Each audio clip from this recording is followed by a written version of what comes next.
de Deus irá ser um canal nesta noite para fazer aquilo segundo o que Deus tem em propósito para as nossas vidas.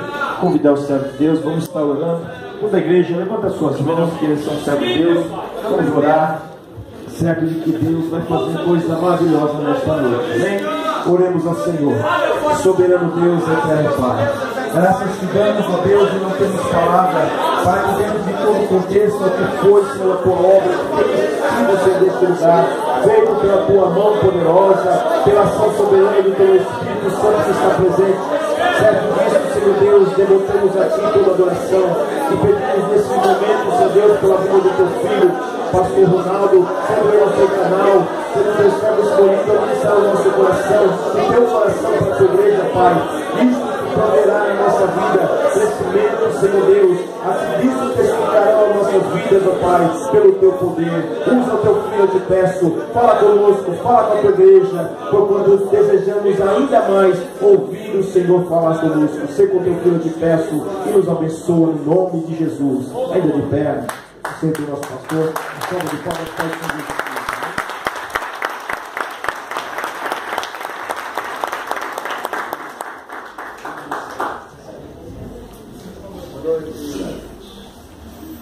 Amém. Desejo cumprimentá-los com a paz do Senhor Jesus Cristo. Amém.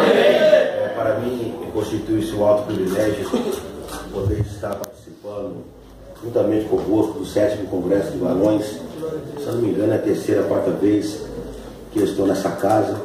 Já está bastante diferente, né, pastor Inés? Está bonito, parabéns, irmãos. Mas uma coisa que não mudou, e graças a Deus que não mudou, é o fogo de Jesus. Glória a Deus, aleluia. Está sentindo o fogo de Jesus? Graças a Deus pela vida do pastor Inés, do irmão Naldo, dos líderes dos varões, dos pastores, por essa recepção tão calorosa, tão amorosa que tem nos tratado. Estou feliz de ter trazido minha esposa Helena, ela nunca tinha vindo aqui, e ela viu como o negócio aqui é bom. Glória a Deus.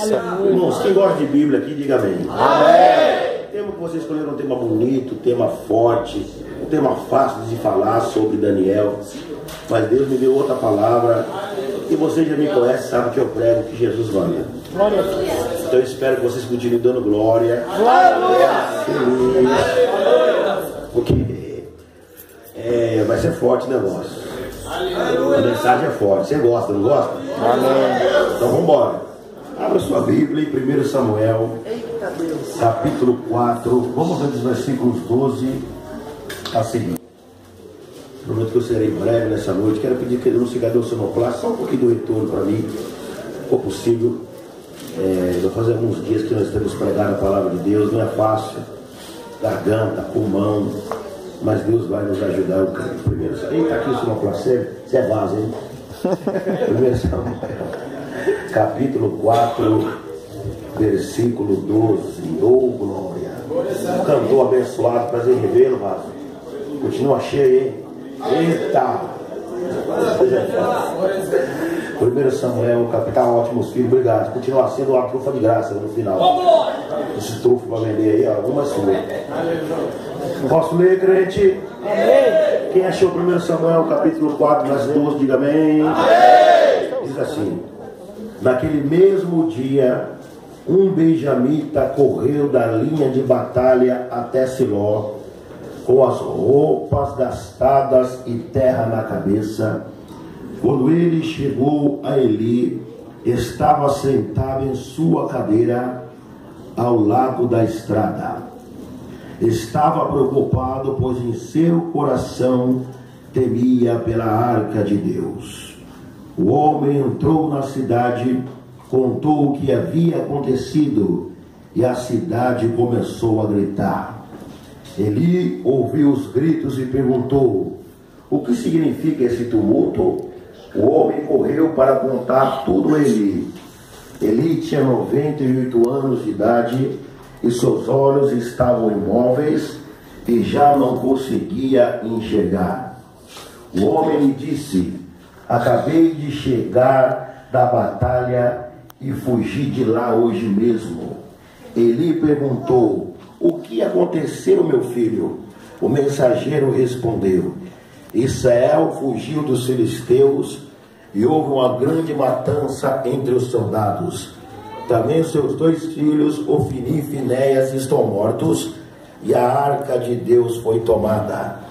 Quando ele mencionou a arca de Deus, Eli caiu da cadeira para trás, ao lado do portão, quebrou o pescoço e morreu, pois era velho e pesado, e liderou a Israel durante 40 anos. Os irmãos podem tomar centro. Eu não gosto de tirar foto, não. Eu não gosto de mim, eu não gosto de tirar foto. Um dos dois. Gostar de mim, você tem. Queridos, baseado nesse texto da palavra de Deus, eu quero pregar nessa noite sobre os 3 pontos negativos da vida do sacerdote Eli. Eu vou repetir mais uma vez para você gravar sua mensagem no seu coração. Os 3 pontos negativos da vida do sacerdote Eli. No 3, vamos lá, ver se você gravou. 1, 2, 3. Os 3 pontos negativos da vida do sacerdote Eli. Já gravou a mensagem. Primeiro ponto negativo. A Bíblia diz que Eli estava cego. Quero lhes falar sobre a cegueira espiritual. Segundo ponto negativo. A Bíblia diz que ele estava balançando na cadeira. Ele, como sacerdote, tinha que estar intercedendo sobre o povo. Segundo ponto negativo, ele estava acomodado. Aleluia. Terceiro ponto negativo, ele caiu da cadeira e quebrou o pescoço. Mas antes que eles falem sobre esses 3 pontos negativos, eu quero lhes falar rápidas palavras sobre o contexto e o conteúdo histórico e catastrófico que vivia a nação de Israel na época do sacerdote Eli. Queridos, a Bíblia diz que Israel vivia como ovelhas sem pastor, e cada um fazia segundo o propósito do seu coração maligno. 1 Samuel capítulo 3, versículo 1, propriamente dito na parte B, a Bíblia diz que a palavra de Deus era de muita valia e as visões não eram manifestas, ou seja, não havia mais palavra e não havia mais visões, contextualizando dons espirituais. Como lemos nessa noite, Eli estava cego. Como lemos nessa noite, Eli estava balançando na cadeira do comodismo. Como lemos nessa noite, Eli caiu da cadeira e quebrou o pescoço. A esperança de Israel estava nos 2 filhos de Eli, que seriam seus sucessores, Ofni e Finéias. Mas a Bíblia diz coisas terríveis desses rapazes. 1 Samuel capítulo 2, a partir do versículo 12, a Bíblia vai contar a triste história desses rapazes. A Bíblia diz que eles roubavam a oferta do povo. Em 1 Samuel, para quem gosta de acompanhar, no capítulo 2 e no verso 22, diz que eles se prostituíam com as mulheres na porta do templo. Isso mesmo que você ouviu. No templo, na porta da casa de Deus, eles se prostituíam com as mulheres. Deus precisava de levantar alguém para fazer a diferença. Deus precisava de levantar alguém para que a sua palavra fosse pregada com verdade e com sinceridade. Deus precisava de levantar alguém para que as visões fossem manifestas novamente. E a Bíblia diz que antes da lâmpada de Deus se apagar, olha que paradoxo, Deus entra na casa do próprio sacerdote Eli e chama o rapaz por nome de Samuel. E ali começa então o ministério profético, o ministério de avivamento, o ministério de restauração, porque Samuel foi levantado para promover um grande avivamento na nação de Israel. Aleluia! Deixa eu contextualizar e trazer por dias atuar. Dá um glória antes, que eu sei que não sei se você vai dar glória depois. Não, glória agora antes. Eli, essa mensagem não é pula não é mensagem que Jesus me deu. Eli simboliza alguns líderes da nossa nação brasileira, que na sua grande maioria estão cegos espiritualmente, que na sua grande maioria estão balançando na cadeira do comodismo, que na sua grande maioria quebraram o pescoço, que fala da comunhão com Deus. Os filhos de Eli, que são os pregadores dos dias atuais, vai doer, mas vou ter que falar. Dá uma glória antes de novo. Que simboliza a minha raça agora que eu vou falar. Que são os pregadores itinerantes, que na sua maioria estão como Ofni e Finéias. Só querem ganhar dinheiro, só querem ter o seu materialzinho no final do culto e vivem uma vida de pecado, de prostituição e de adultério. Mas antes da lâmpada de Deus se apagar, que nos fala dessa dispensação, Deus está levantando Samuel. Deus está levantando Samuéis. Samuel é menino, Samuel não tem retórica, não. Samuel não tem teologia, também não. Mas Samuel tem um coração aceso, é marido de uma só mulher e tem a vida no altar para Deus usar. Deixa eu entregar uma palavra do trono de Deus direto para você. Antes da trombeta do arrebatamento tocar, Deus vai levantar uma nova geração de igrejas, de pastores e de pregadores, da qual essa igreja faz parte, porque Deus levantou esta igreja para fazer a diferença. Se tem Samuel nessa noite, levanta a tua mão. Cadê os Samuéis? Cadê os pequenininhos de Deus? Levanta a mão mais alto. Eu quero que você diga para 3 crentes. Até esse que não está entendendo muito vai ser abençoado também. Ninguém vai sair dessa bênção. Diga assim, ó, para ele assim, ó: Deus conta com você, Samuel.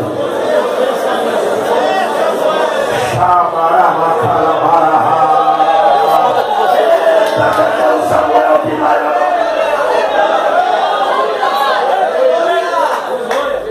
Mas o primeiro ponto negativo é que eu começo a mensagem. Ele era cego. Ele era o quê? Cego. Para a cegueira espiritual. 2 Coríntios capítulo 4, versículo 4, pode escrever só: o Deus desse século cegou o entendimento para que a luz do Evangelho. Alguém pensa que incrédulo é só quem? Mas não. Tem cristão, irmão, que não enxerga um palmo espiritualmente na sua frente. Mas eu te dou uma boa notícia. Hoje, Jesus abriu teus olhos. Olha que paradoxo. Bartimeu, certo que enxergava. Que doideira é essa, pregador? Repita comigo. Diga-se, Bartimeu era o cego, enxergava. Como assim? Ele não enxergava fisicamente, mas espiritualmente ele enxergava. Sabe o que é Jesus? Quem entende um pouquinho de história judaica vai entender como eu vou falar. Sabe o que Jesus voltou para atender o cego? Por causa de uma coisa. O caso do clamor dele. Ele disse assim, ó: Jesus, filho de Davi. Opa! Para quem é judeu, sabe? Irmão, quem é o filho de Davi?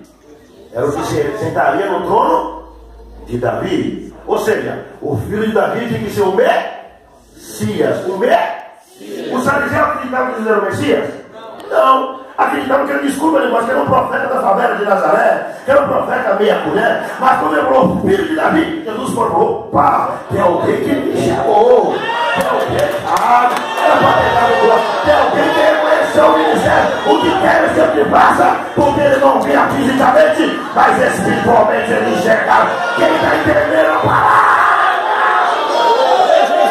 Mas o caso mais clássico de cegueira espiritual na Bíblia está lá em 2 Reis, capítulo 6, verso 13 em diante, onde a Bíblia diz que o exército da Síria cercou o monte onde estava Eliseu. Eita, essa aqui é forte demais, né?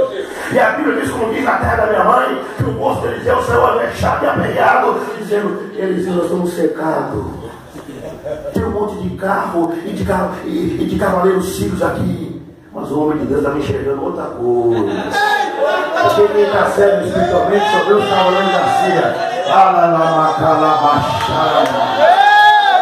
Mas depois eu falo dessa parte, quero falar de outra frase que ele disse assim. Ele disse assim: se você não der glória que eu vou te falar agora, nunca mais você vai dar. Pede para Deus se levar, porque ele não vai te mais. Não, você é forte. Ele falou assim: ó, mais são os que estão conosco do que os que estão.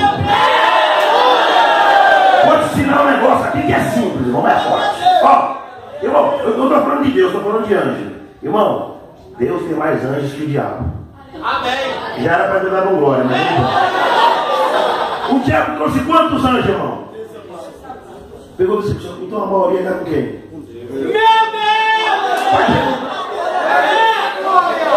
Vamos parar, vamos, calma.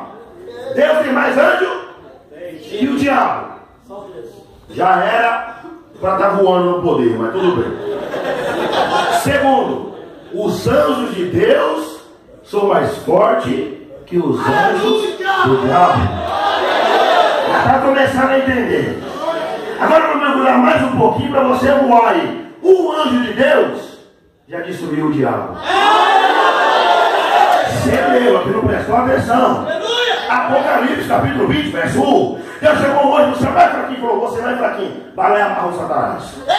Apocalipse 21, ele falou aqui, Satanás, fica quietinho aqui, povo vai bem das pernas, você fica 1000 anos, e Satanás veio quietinho. Eu vou falar de novo para ver se você entendeu. Você não entendeu ainda? Eu não estou falando do Pai, do Filho e do Espírito Santo. Eu estou falando só que os anjos de Deus, além de um acabar com Satanás, a maioria está com Deus. Irmão, e você está com medo de quê, irmão? É para você estar dançando igual Davi, irmão. Mas são os que estão conosco, do Deus que estão com ele. Quem está entendendo a palavra? Para que está com medo de diabo? Tem mais anjo de Deus aqui do Alabacabachandará. Para 2 demônios, Deus tem 100 anjos para guardar você. Vou falar tudo de novo. Além da maioria, os anjos de Deus são mais fortes. Levanta essa mão, glorifica a Deus. Mas anjos